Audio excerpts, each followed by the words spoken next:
सर्वप्रथम वितराग प्रभु महावीर के पावन चरण कमलों में कोटि कोटि वंदन। परम श्रद्धेय, परम वंदनीय, परम आराध्य पूज्य सभी आचार्य भगवंत, उपाध्याय भगवंत, गुरु भगवंतों के पावन चरण कमलों में शत वंदन। उपस्थित भव्य जीवात्माएं, आप सभी का प्रभु महावीर की इस धर्म सभा में हार्दिक हार्दिक अभिनंदन करती हूँ। कल आपके समक्ष एक चर्चा चली थी कि त्रियंच में आकर किस प्रकार से आत्मिक गुण प्रकट हो जाता है। त्रियंच पंचेंद्रिय है और उसके साथ उसमें मन और भाव भी है, सोचने विचारने की ताकत भी है। उसका एग्जाम्पल आपने लिया हाथी के रूप में। बंजर जमीन है, परंतु योग संयोग आने पर एक बीज जो गिरा था उसमें पनप गया। कुछ आत्माएं होती हैं जो कि इस संसार को पार करके मोक्ष जाती हैं, जिन्हें भवी आत्मा कहा जाता है। क्या कहा जाता है? भवी आत्मा। भवी आत्मा। कुछ ऐसी भी आत्मा होती हैं जो कितना भी समय बीत जाए, अनंत काल बीत जाए, पर वो कभी भी मोक्ष नहीं जा पाएंगी। उन्हें कहा जाता है अभवी आत्मा। क्या कहा जाता है? अभवी आत्मा। अभवी आत्मा। भवी है या अभवी है, इसकी क्या पहचान हो? तो इसकी पहचान ये है, जिस आत्मा में ज्ञान आया, ज्ञान के प्रति उत्सुकता भी आई, विचार भी आए और यहां तक व्यवहार भी आ गया, यानी कि आचरण भी आ गया। ज्ञान भी आया, विचार भी आया और आचरण भी आ गया। और आचरण इतना जबरदस्त आ गया कि जो आप चाहते हो या सुनते हो, या आपको एक संत की पहचान है कि संत कैसा होना चाहिए, या हमारे आगमकार चतुर्थ काल के संतों की जो रूपरेखा बताते हैं, पहले पहर स्वाध्याय, दूसरे पहर ध्यान, तीसरे पहर गोचरी, चौथे पहर फिर स्वाध्याय, रात्रि में पहले पहर स्वाध्याय, दूसरे पहर ध्यान, तीसरे पहर नींद और चौथे पहर फिर से स्वाध्याय।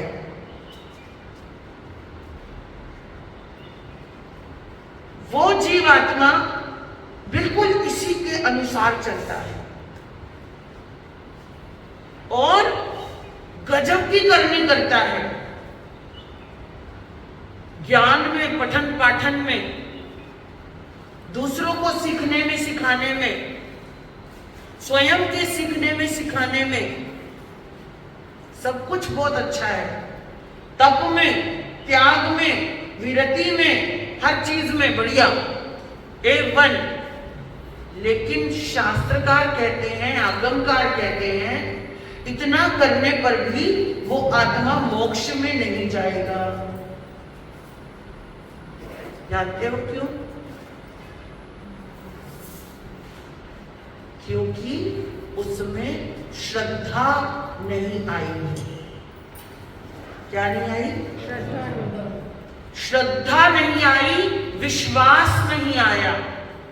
देखा देखी उसने सब कुछ किया, कंपटीशन में उसने एक दूसरे को पछाड़ने के लिए हर मुमकिन कोशिश भी की और पछाड़ भी दिया।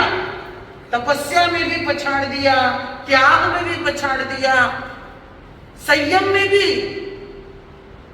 देखने वालों ने पल पल उस आत्मा को धन्य धन्य भी बोला, लेकिन वो खुद में क्या है, क्योंकि हम दूसरों की नजरों में कैसे भी क्यों ना हो, लेकिन हम वास्तव में क्या है ये हमारे अंदर का अंतर ही देख सकता है, या फिर केवली भगवान देख सकते हैं, उनके अलावा तो कोई नहीं देख सकता। वो सब कुछ करता है और यहां तक कहा जाता है नव नव ग्रैविक तक पहुंच जाता है। करनी इतनी जबरदस्त करता है अभवी आत्मा कि वो 21वें देवलोक तक पहुंच जाता है। देवलोक कितने हैं? 26 देवलोक हैं। कितने हैं? 26। वैमानिक देवलोक 26 हैं। देव कितने प्रकार के हैं? देव 4 प्रकार के हैं। कितने प्रकार के? 4 प्रकार के। भवनपति, भवनपति, वाणव्यंतर, ज्योतिषी और वैमानिक। और जिस तरीके से क्वालिटी बताई है ऐसी उनकी क्वालिटी भी है। भवनपति सबसे नीचे रहते हैं, नरक से थोड़ा ऊपर और पृथ्वी से नीचे। या यूं कह दूं भवनपतियों का राज है हर वस्तु पर, हर बात पर, क्योंकि 10 प्रकार के भवनपति हैं। असुर कुमार, नाग कुमार, स्वर्ण कुमार, विद्युत कुमार, उदधि कुमार, पवन कुमार, दिशा कुमार, स्तनित कुमार और एक आधे और बीच में होंगे। यानी आपको कई बार सनातन मत के अनुसार पता लगता है, सुनने में भी आता है, पता भी रहता है कि पानी के भी देवता होते हैं, अग्नि के भी देवता होते हैं, है ना, दिशाओं के भी देवता होते हैं, पृथ्वी के भी देवता होते हैं, नाग के भी देवता होते हैं। नाग पंचमी पे नागों की पूजा की जाती है। नागों के देवता कौन है? धर्मेंद्र पद्मावती। रोज उनका जाप करते हो, रोज उनको मनाते हो, रोज मंदिर जाते हो, रोज वासनाथ भगवान के पास देखते भी हो। कौन है वो? धर्मेंद्र। नागों की इंद्र है। पद्मावती नागों की महारानी है। अभी चल रहा है उनका पीरियड,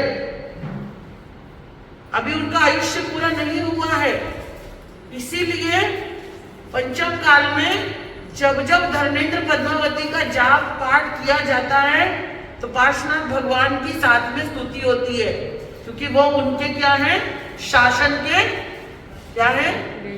शासन के देवी देवता भी हैं और तुरंत इफेक्ट देते हैं, क्योंकि उनकी अभी शक्ति बरकरार है।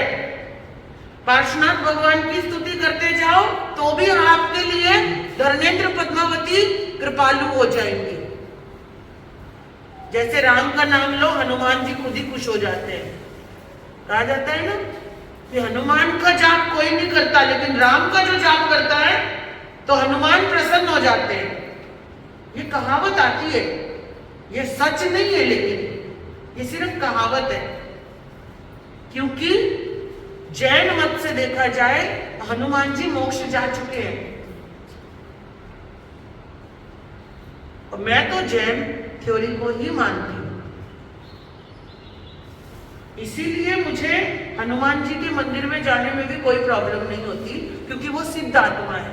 लोगों के लिए होंगे वो हनुमान जी, लोगों के लिए होंगे, सनातन के लिए होंगे कि हनुमान जी उन आत्माओं में से हैं जो कि इस धरती पर हमेशा हमेशा रहने वाले हैं। सनातन क्या बोलता है? कुछ ऐसी आत्माएं हैं जो धरती पर धरती कभी नहीं छोड़ेंगी। उनमें एक हनुमान जी भी है, एक अश्वत्थामा भी है, जो घूमते रहते हैं, किसी न किसी रूप में प्रकट होते रहते हैं, अपनी शक्तियां देते रहते हैं। लेकिन जैन मत ऐसा नहीं बोलता है। कोई भी आत्मा अजर अमर अविनाशी नहीं है कि वो एक शरीर में अजर अमर हो जाए। उसको जब तक संसार में है उसको शरीर कहीं ना कहीं छोड़ना ही पड़ेगा। हाँ, अजर अमर अविनाशी हो सकता है जब वो मोक्ष चला जाता है। और जैन थ्योरी कहती है कि हनुमान जी मोक्ष जा चुके हैं। मुझे कृष्ण मंदिर में भी जाने में कोई प्रॉब्लम नहीं है, मैं तो जाती हूँ। जानते हो क्यों? क्योंकि अगले भव में तीर्थंकर बनने वाले हैं श्री कृष्ण, 12वें तीर्थंकर बनने वाले हैं। तो जो परम पिता परमात्मा हमारे बनने वाले हैं, तो उनके मूर्ति के आगे खड़े रहकर अगर आप लोगस पढ़ दो, नमोतुनम पढ़ दो, तो क्या प्रॉब्लम है? प्रॉब्लम है। मुझे गणपति जी के मंदिर में जाने में भी कोई प्रॉब्लम नहीं है।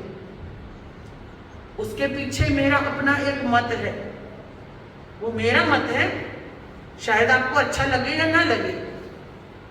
मैंने बचपन से एक चीज सीखी है, सामने भी एक आत्मा है, वो देवत्व को धारण किए हुए है इस समय। और गणपति हो या माता शेरावाली हो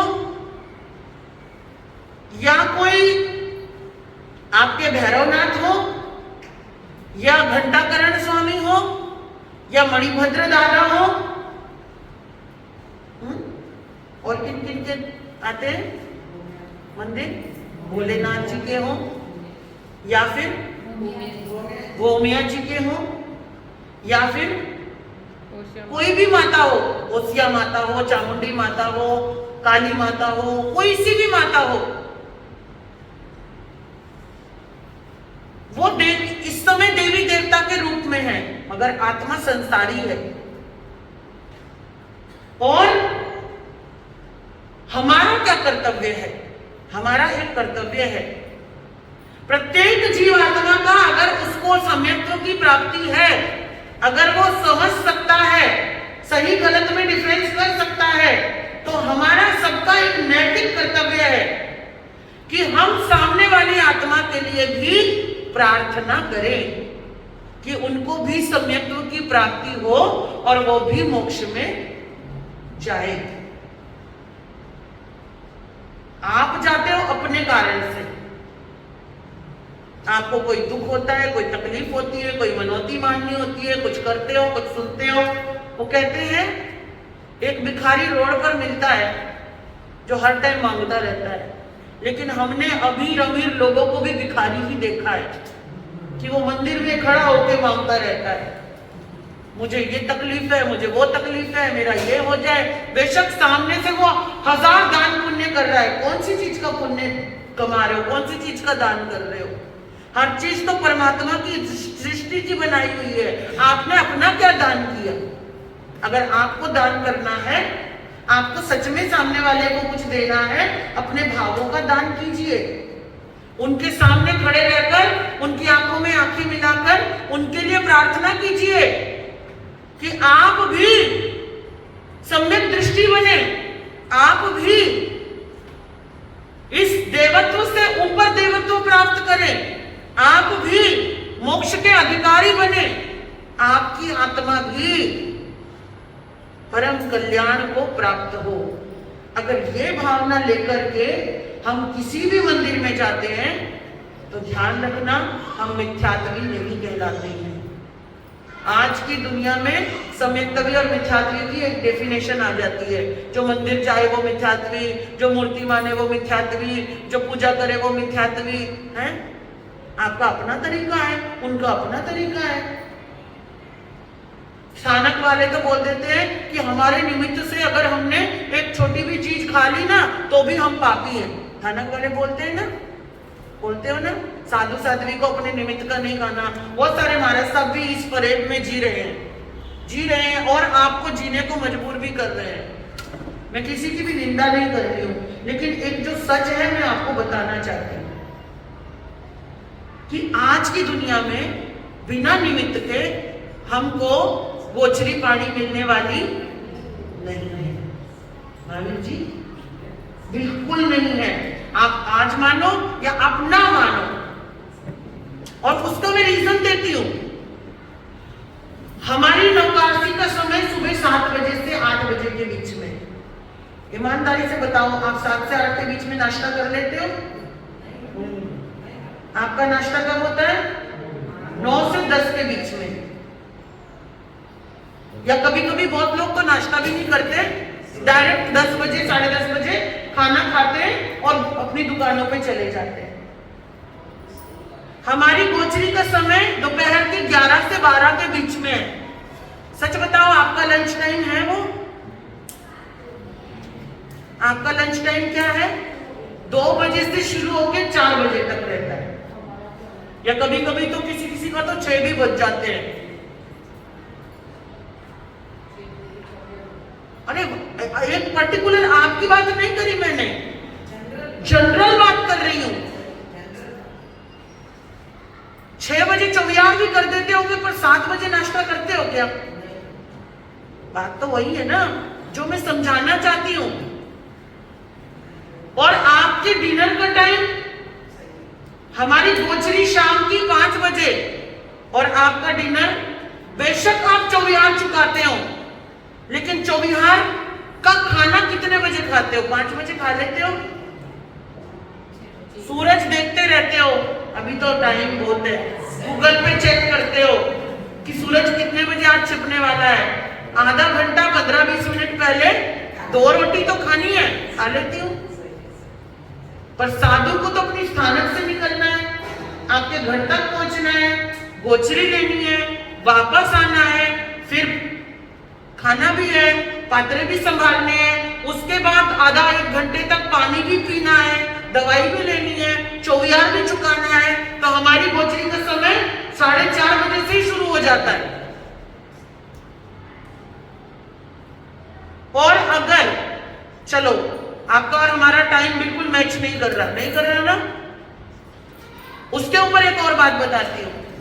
रोजाना रूटीन में 2, 4, 10 रोटी फालतू बना के रखते हो क्या?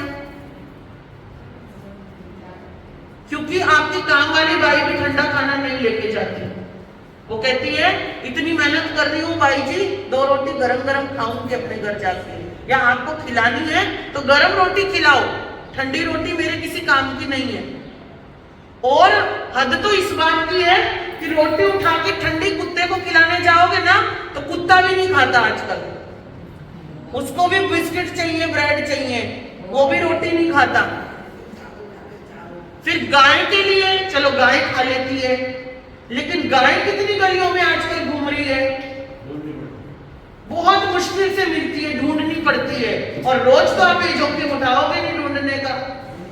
हाँ, कहीं किसी किसी मोहल्ले में होता है कि गाय की ही फेरी लगती रहती है, उसको पता है इस घर में मुझे रोटी मिलेगी, और फिर वहां की बहनें भी जागृत रहती है कि रोटी गाय आएगी उसके लिए बनानी है। वो भी हर कोई नहीं बनाता, तो आप एक्स्ट्रा रोटी किसके लिए बना के रखोगे? पतिदेव आते हैं तो आप सोचते हो बेचारा इतना काम करके आया, मेरे लिए ही कर रहा है, मर रहा है, 2 रोटी गरम गरम खिलाऊं।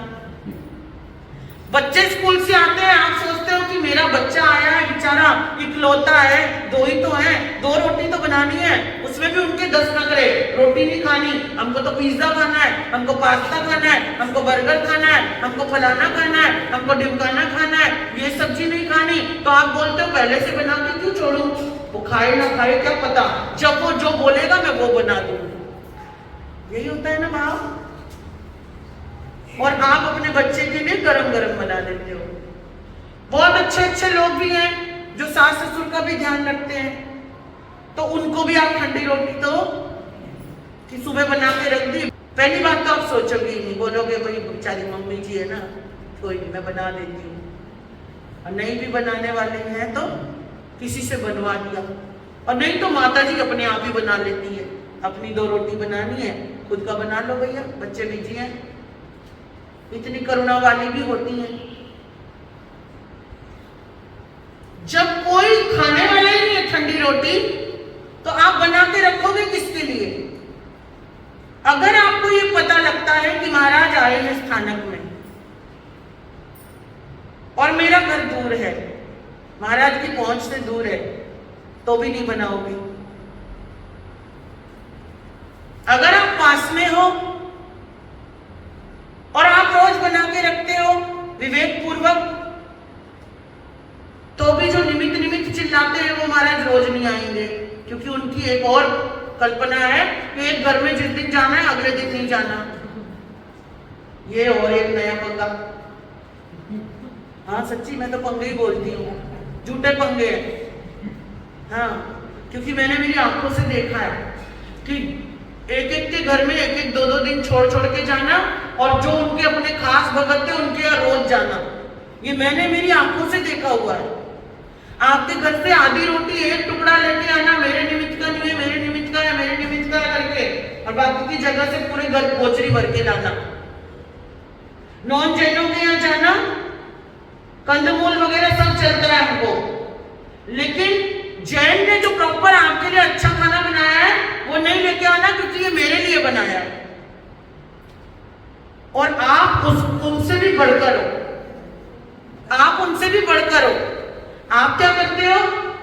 बाबूजी भूखे रहे, बाबूजी भूखे रह जाए, बेचारे इतनी मुश्किल से आए, मैं थोड़ा सा झूठ बोल देती हूँ। बाबूजी हमने तो अपने लिए बनाया था, बाबूजी मैंने तो अपने लिए ही बनाया था, मेरा बच्चा खाने वाला है, मेरी माँ खाने वाली है, मैं खुद खाने वाली हूँ। खाने वाले थे क्या सच में? बनाया किसके लिए था? यही सोच के बनाया था ना, महाराज जी आने वाले। और चलो गांव में फिर भी मिल जाएगी, लेकिन जब हम छोटे छोटे गांव में जाते हैं जहां पर जैन नहीं होते हैं, वो हमारा सब टिफिन भी नहीं लेते हैं, वो हमारा सब अजैन के घरों में जाते हैं। और अजैन लोग आजकल की डेट में ऐसे बहुत कम रह गए हैं, इक्के दुक्के रह गए हैं जो शाकाहारी हों। और मैचिंग तो होती नहीं है उनकी हमारी गोचरी की, टाइमिंग की कोई मैचिंग नहीं है। बट वो महाराज साहब जब जाते हैं तो उनको खाना कैसे प्रॉपर मिलता है? कैसे मिलता है आप ही बता दो। अनजान गांव में विचरण करके जा रहे हैं, महाराज साहब तो जा रहे हैं और गोचरी को जा रहे हैं, और उनको प्रॉपर गोचरी मिल रही है, वो भी अजैन घर में, और हमारे ही टाइम के अनुसार। कन्ना जी कैसे मिलेगी? बताओ बताओ, कौन बोलेगा? आप में से कोई बोल के आता है। पहले दिन जाते हैं, सवेरे सवेरे जाते हैं, आगे निकल के चले जाते हैं, फोन नंबर ले लेते हैं, फोन कर देते हैं, हमारे महाराज साहब आ रहे हैं, वो टिफिन नहीं लेते हैं, आप इस समय खाना बना के रखना। तो उसने किसके लिए बनाया? उसे क्या गोचरी का विवेक था? आपके बोलने पे ही बनाया है ना। और फिर आप क्या बोलते हो? अरे इन्होंने अपने घर के लिए ही बनाया था, और उसको भी सिखा के आते हो। तुझे पूछे ना तो तू यही बोलना कि मैंने तो मेरे घर के लिए बनाया था। वो तुम्हारा मुंह देखता है और सोचता है ये जैन झूठ बोलने को क्यों बोल रहा है मुझे। ये तो बोलते हैं हम झूठ ही नहीं बोलते हैं, और ये तो सरासर झूठ बुलवा रहे हैं। उसके ऊपर सुनो, उसके ऊपर भी सुनो। महाराज पे आपको इतनी दया रहती है, इतनी करुणा रहती है, रहनी चाहिए, रहनी चाहिए, भूखे नहीं रखना चाहिए। वो जो बंदा है ना, बंदा है, बंदी है, 2-4 घर आप लोगों ने सेट कर लिए, प्रत्येक गांव में जाके बिना निमित्त की गोचरी करवाने का आपने ठेका ले रखा है, पर वो ठेका काम नहीं आता। ठेका लिया है इसीलिए ठेके पे देते हो, साथ में पैसे भी देते हैं। रख 500 काम आएंगे, रख 1500 काम आएंगे, महाराज साहब आएंगे गोचरी दे देना। मुझे खुद लोगों ने बताया है, मैं झूठी मूठी बातें नहीं करती हूँ, ना मुझे करने का शौक है, लेकिन मुझे आश्चर्य होता है। मैं हुबली में भी बोल के आई, महाराज साहब की सेवा करो, भक्ति करो, हर जगह बोलती हूँ, सब कुछ करो, लेकिन उनका ध्यान रखो, उनको गोचरी पानी की साता दो। मगर कभी पास में बैठकर एक प्रश्न तो करो, बाबूजी क्यों झूठ बोलने पे उकसाते हो? आप भी पंचम काल के ही हो, मैं भी पंचम काल का ही हूँ, आप भी साधु हो, मैं भी श्रावक हूँ, है ना। अपने दोनों की दोस्ती है, अपना दोनों का ही प्यार है, दोनों की जोड़ी है, तो काहे को इतनी मगजमारी कर रहे हो? जो काम होना ही नहीं है उस काम के पीछे लगे हुए हो।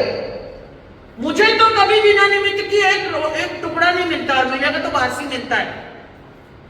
सच बता रही हूँ, हमने भी करके देखा है।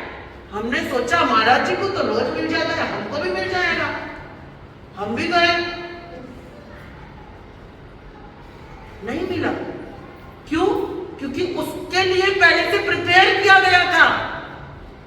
अपन तो ऐसे ही घुस गए। प्रिपेयर करके जाते तो पक्का मिलता, हमको भी मिलता कि नहीं मिलता। तो जो प्रिपरेशन है वही तो निमित्त है, समझे क्या? जो प्रिपरेशन है, आज हमारा सब इस गली में आने वाले इन घरों में आए थे, ऑटोमेटिक हमारे सबको पता है कि आज आई हूं तो कल नहीं आना है मुझे यहाँ। तो दूसरी गली वाला तो ऑटोमेटिक बनाएगा, भैया आज तेरी गली में आए, कल मेरी गली में आने ही वाले, पता ही है। ये प्रैक्टिकल है। आप खुद भी झूठ बोल रहे हो, साधु आपको झूठ बोलने पे मजबूर कर रहा है, आप सब कुछ कर रहे हो। एक महाराज साहब मिले हमको, हम भी विहार कर रहे थे, वो भी विहार कर रहे थे, वो पीछे से आ रहे थे, हम एक जगह ऑफिस में रुके हुए थे और मुझे पता लगा कुछ भाई उनके आगे आगे आए। भाई नहीं, एक्चुअली हम जिस गांव में रुके थे उस गांव का महिला मंडल हमारे दिन में दर्शन करने आया। जुन्नर की बात है, जुन्नर से हम लोग आले फाटा जा रहे थे, बीच में एक ऑफिस था किसी भाई का गांव में, उस ऑफिस में हम दोपहर तक रुके थे क्योंकि गुरु समर्थ का कोई मंदिर था, उसमें हमको जगह नहीं मिल रही थी। तो महिला मंडल आया और मतलब उनकी जो लीडर थी, महिला मंडल की जो अध्यक्षा थी, वो थोड़ी अच्छी थी, बोल्ड थी। तो वो आई, मैंने बोला ज्योति भाभी क्या है तुम्हारे राज्य में, हम इतने छोटे से ऑफिस में बैठे हैं, व्यवस्था करो जाके। तो वो व्यवस्था करने चली गई। जब वापस आई तो उसने बोला भाऊजी गजब हो गया। मैंने कहा क्या हुआ? भाऊजी 2 संत आ रहे हैं और उन दोनों संतों का बेला था और अभी तक उनका पारना नहीं हुआ, दोपहर के 2 बज रहे थे। तो मैंने बोला बाप रे, और गर्मी, बेतहाशा गर्मी, मार्च एंडिंग। तो मैंने बोला मैं क्या करूं बताओ? तो बोले कि आपके पास पानी है? मैंने कहा है लेकिन वो नहीं लेंगे। तो बोले कोई नहीं, आप तो संत हो, आप तो साधु हो, साधु का साधु ले ही सकता होगा।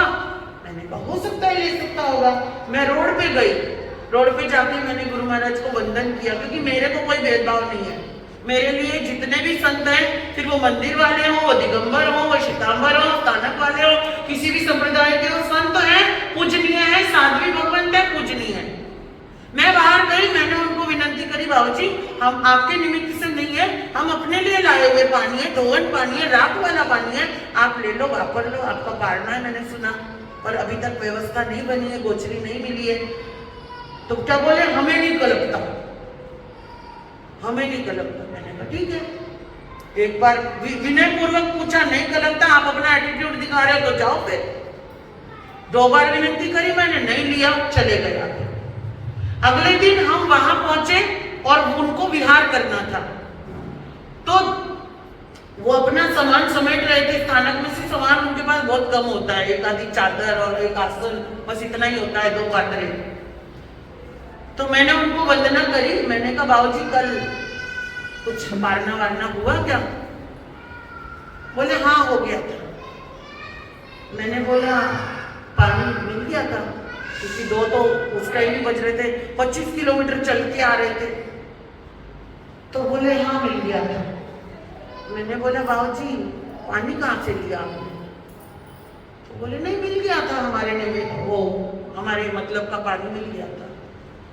मैंने बोला पोछे का पानी लिया? बोले नहीं नहीं, बीच में ही मिल गया था। वो गोल गोल करने लगे मुझे।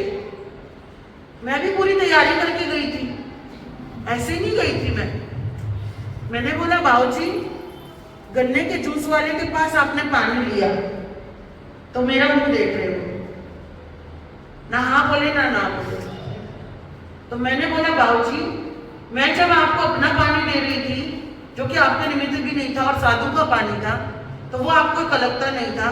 गन्ने के जूस वाले की बाल्टी में जो पानी था जिसमें वो गिलास धो रहा था, निकाल रहा था, वो पानी आपको कलकता था।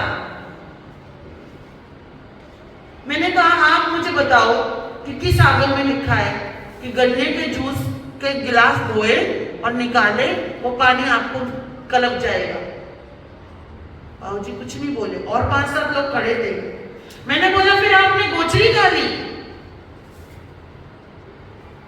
तो कुछ नहीं बोले, वो पता लग गया उनको कि ये अपनी तैयारी करके आई है। मैंने बोला जिस होटल से आपने गोचरी ली ना, वो होटल वाला मुझे भी विनंती कर रहा था आपने तो गोचरी ले ली, लेकिन ऊपर आपने बोर्ड नहीं देखा, वेज नॉन वेज दोनों था वो। और वेज नॉन वेज में बर्तन एक ही होते हैं, कड़छी एक ही होती है। शायद मेरी बातें आप में से भी 2-4 को बुरी लग रही होंगी, क्योंकि चेहरों पे दिख रहा है मुझे, पर ये हकीकत है, पर ये हकीकत है।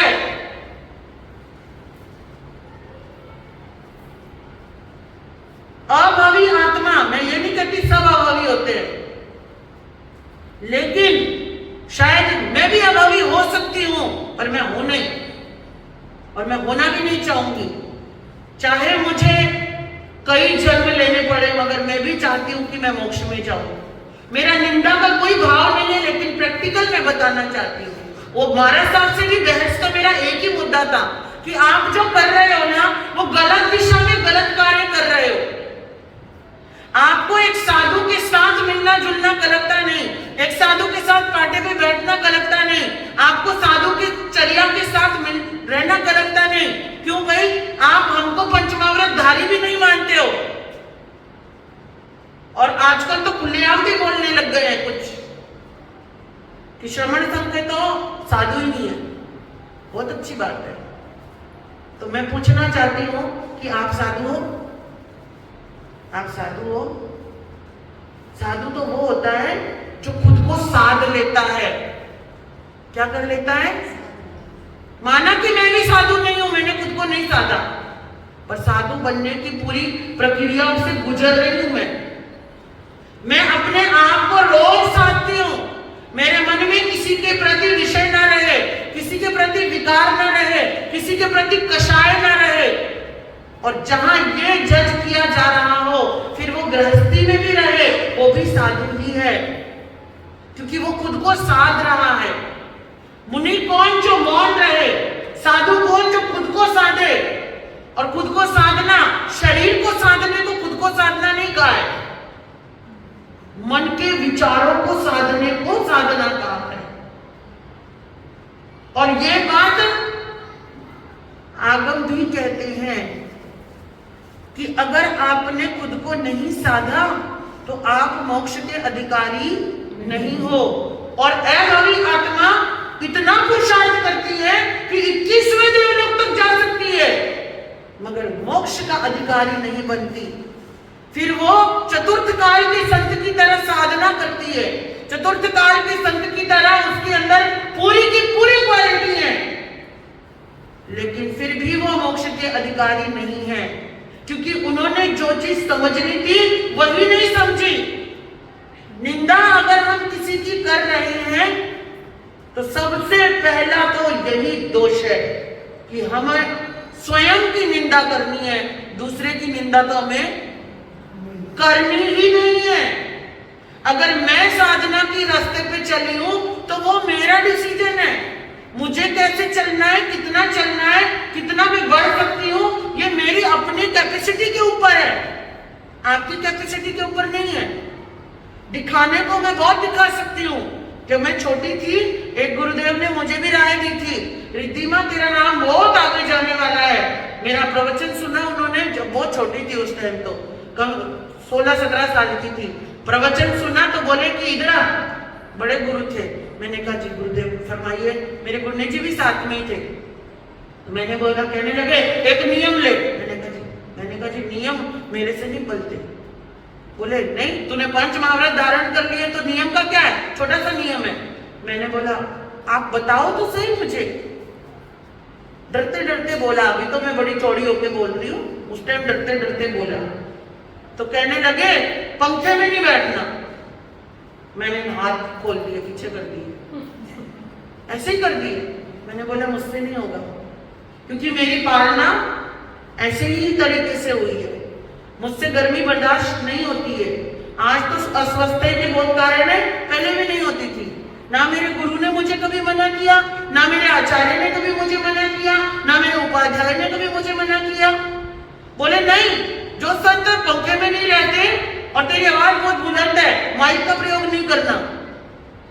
मैंने बोला गुरु महाराज ये मुझसे नहीं होगा, ले नियम। मैंने कहा आप दे दो पर नहीं पलेगा। तो उन्होंने जबरदस्ती दे दिया। मैंने कुछ नहीं बोला। फिर जब बड़े जिद कर रहे हो तो छोटों को तो चुप रहना ही पड़ता है। नियम दिया, मैं आ गई, वापस आई, बड़े गुरना जी के पास आई तो पहला दिन था नियम का। तो गुरनी जी ऐसे बैठे थे, उनके ऊपर पंखा चल रहा था, मैं उधर जाके बैठी। तो बोले आज ये नया ड्रामा क्या है तेरा? गुरनी जी की टेढ़ी आंख देखी तो मैं पहले ही पसीने छूट गए। मैंने बोला ओ गुरु जी ने नियम दिया, पंखे में नहीं बैठना। तो गुरनी जी ने बोला इधर आ। बोले एक बात सुन, पंखा तो अभी बहुत दूर की बात है, पहले खुद को साधना सीख, खुद को संयम में लाना सीख, और तुम जैसे हो वैसे रहना सीखो। हमारे गुरु जी ने क्या कहा? तुम जैसे हो वैसे रहना सीखो। तुमसे जितना होता है तुम उतना करो। जबरदस्ती करने जाओगे तो ना इधर के रहोगे ना उधर के रहोगे। मुझे बात अक्ल में आ गई। दूसरी तीसरी बार वो हमारे साथ मिले, फिर पूछने लगे नियम का क्या किया? मैंने कहा जी गया। तो बोले एक काम कर, फिर लोगों के सामने मत बैठना, अंदर अकेले में बैठ जाना। मैंने बोला गुरुजी, गुरनी जी ने मना कर दिया है, आप जैसे हो वैसे ही रहो, लोगों के सामने अलग और अंदर अकेले अलग, ऐसा मत करो। दोबारा नहीं बोला उन गुरुजी ने, बोले कि ये तो मंगसेरिया पत्थर है, इसका कुछ नहीं होने वाला। शायद उन्होंने मेरे भले के लिए बोला था, लेकिन मैं तो मेरे गुरु की आज्ञा से ऊपर नहीं जा सकती थी ना। मेरे गुरु ने एक बात बताई, आप जैसे हो वैसे रहना सीखो और आप समय के साथ चलना सीखो। शरीर को उतना भी कष्ट मत दो कि आपसे अगला स्टेप फिर चला ही ना जाए। नए नए योगा का जोश चढ़ता है ना, पहले दिन ये कसरत करेंगे, फिर 8 दिन तक फिर एक कदम भी ना उतरा जाए। ऐसे नहीं करना है। थोड़ा थोड़ा चलते जाओ, बेबी स्टेप लेते जाओ, पर चलते जाओ। एक दिन तो मंजिल तक पहुंच ही जाओगे, लेकिन भीतर में श्रद्धा रखो, भीतर में विश्वास रखो, भीतर में लक्ष्य रखो कि मेरा लक्ष्य है और मुझे वहां तक पहुंचना है। गांव से आए थे गोवा में, कितना पैसा लेके आए थे बताओ?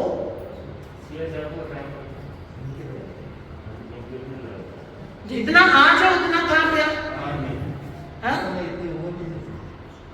उम्मीद भी नहीं थी, उम्र नहीं थी। जितना आज पैसा है उतना जब आए थे था क्या? और उम्मीद क्या थी? गांव छोड़ के आए हैं, कुछ कमाएंगे, कुछ बरकत करेंगे, कुछ बच्चों को अच्छी लाइफस्टाइल देंगे, यही उम्मीदें थी ना। और किसी के 5 साल, किसी के 10 साल, किसी के 15 साल बीते, मेहनत करी, या एक ही दिन में अगले ही साल आप बन गए थे करोड़पति अरबपति। समय के साथ साथ बने ना। लक्ष्य रखा था तो पूरा भी हुआ कहीं ना कहीं। जो लक्ष्य लेके आए थे उस लक्ष्य तक पहुंच गए हो ना, और उसके बाद जो मिला वो और भी अच्छा बेनिफिट है आपको। अगर संसार के लिए पुरुषार्थ करने पर पहुंच सकते हैं मंजिल, तो परमार्थ में पुरुषार्थ करके भी पहुंच सकते हैं मंजिल। मोक्ष कहीं दूर नहीं है, लेकिन आत्मिक गुणों को प्रकट करने के लिए हमको उस स्थान को पहले सही करना होगा। एक आपके घरों में दूध वाला आता है या आप खुद दूध लेने जाते हो? आता है, दूध वाला आता है, तो किस में लेते हो दूध? भिगोने में, बर्तन में। तो वो बर्तन आप किचन से लेते होंगे, तो किचन से ऐसे ही उठा करके ले जाते हो दूध वाले के पास, धो के लेके जाते हो। लेकिन वो तो धुला धुलाया ही रखा था किचन में, फिर भी धोते हो, क्यों? रात को कोई जीव जाव ना हो या फिर पहले से कुछ अगर कहीं थोड़ा बहुत धोने में रह गया हो तो उसको अच्छे से धो के देख के बर्तन को दूध वाले के पास लेके जाते हो और उसमें क्या लेते हो? दूध लेते हो। और दूध लेने के बाद क्या करते हो?